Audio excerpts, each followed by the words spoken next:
Le cas de l'utilisateur de ce véhicule officiel exerçant une très haute fonction parlementaire renvoie à celui de ces hommes où la simple image est des plus évocateurs et déjà assez révélateur au point de simplifier la présentation à tout juste cette formule.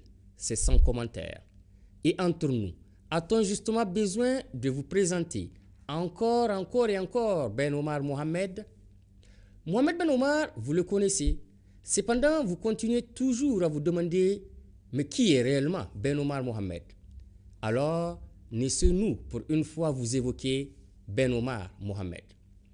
Voix marquante du monde estudiantin à l'USN, du monde corporatiste au SNEN et du monde syndical à l'USTN, Ben Omar Mohamed, natif de Gouré il y a 47 ans de cela, est diplômé en licence S-Lettres Histoire de l'université Abdou Moumoun Diofo de Niamey. Entré à 7 ans à l'école primaire Gouré Garçon, pour Ben Omar Mohamed, le bac, c'est à 20 ans. En somme, un cycle scolaire normal. Par contre, s'agissant de sa seconde phase du secondaire, il est bien que vous sachiez que pour ses activités de meneur du milieu scolaire, Ben Omar Mohamed fut déporté du lycée de Difa qu'il intégra en 1982 vers celui de Maradi qu'il quitta en 1985. La journée du 9 février 1990 trouva Ben Omar Mohamed comme appelé du service civique national au CEG 4 de Niamey.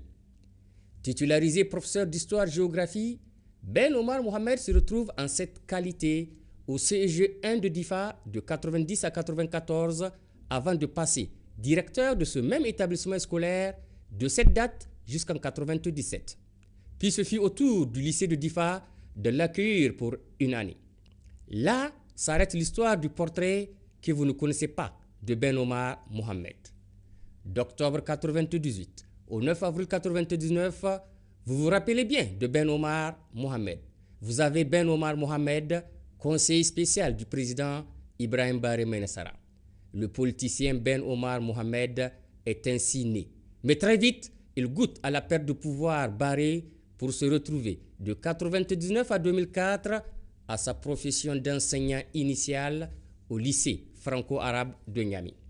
La suite. A-t-on seulement besoin de vous rappeler cela concernant Ben Omar et s'agissant de la période 2004 en nos jours où il est ministre chargé des relations avec les institutions et porte-parole du gouvernement, ministre de la communication, toujours porte-parole du gouvernement.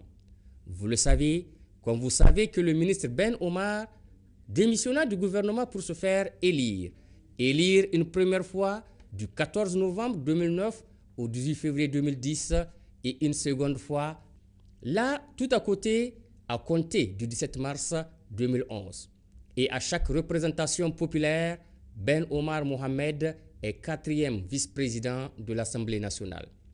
Alors, si nous avons une précaution d'écoute à vous conseiller, c'est vous demander de suivre avec soin l'honorable député Ben Omar Mohamed, ce grand officier de l'ordre du mérite du Niger, qui est l'invité de l'émission L'entretien de la semaine. Très ravi de vous retrouver cette semaine. L'entretien de la semaine sur la télévision Ténéré. Nous recevons Mohamed Ben Omar, ancien ministre, député de la 7e République. Monsieur Mohamed Ben Omar, bonsoir.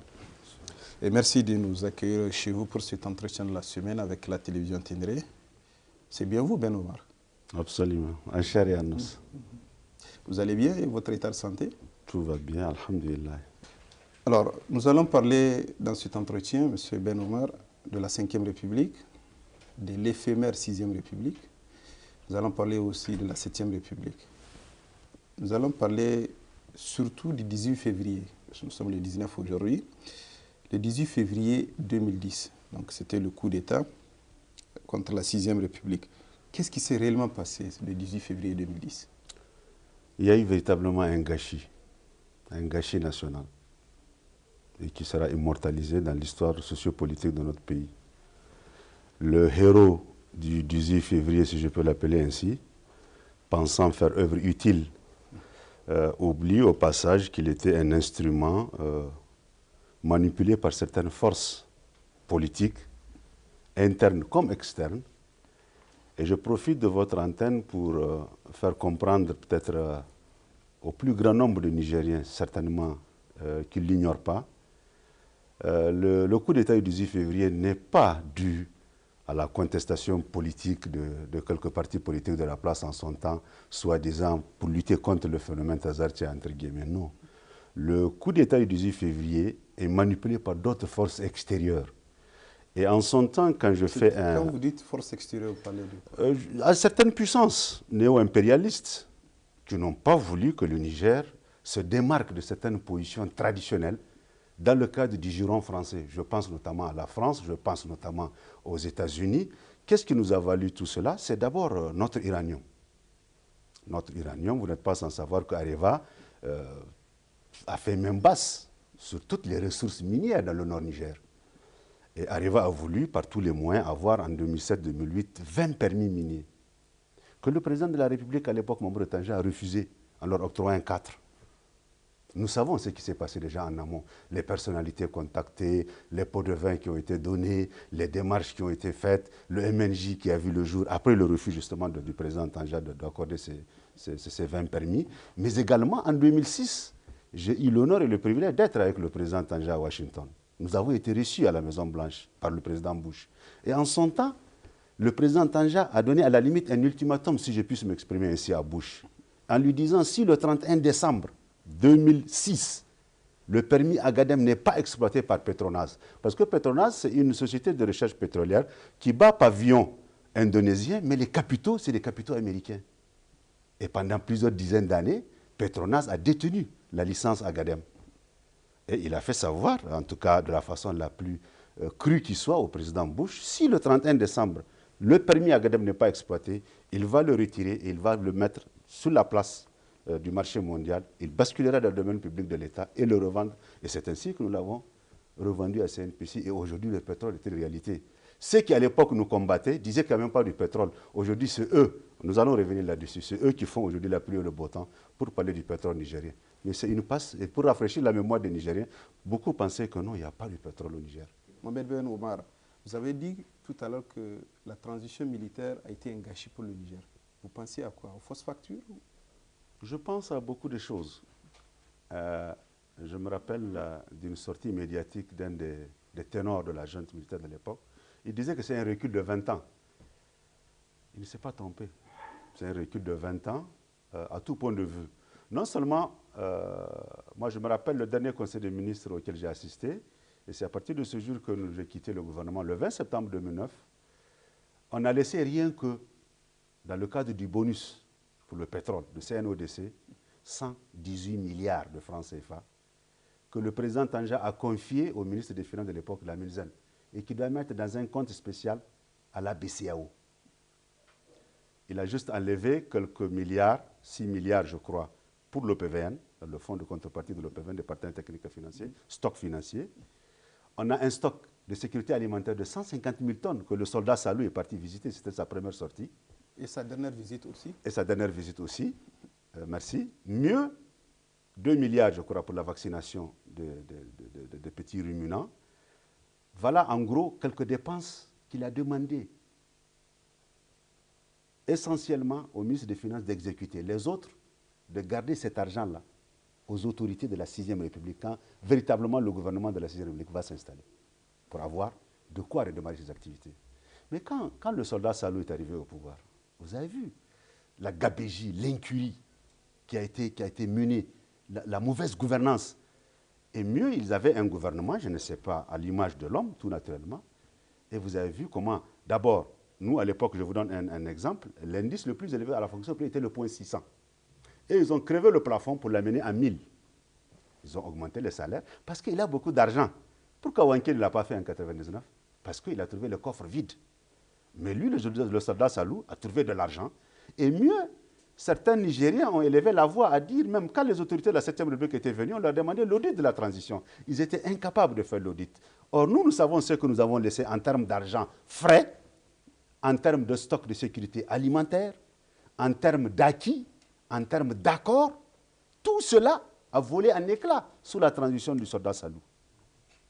Je disais encore, c'est un gâchis parce que le Niger était au banc de la communauté internationale, du fait justement de ce coup d'État militaire.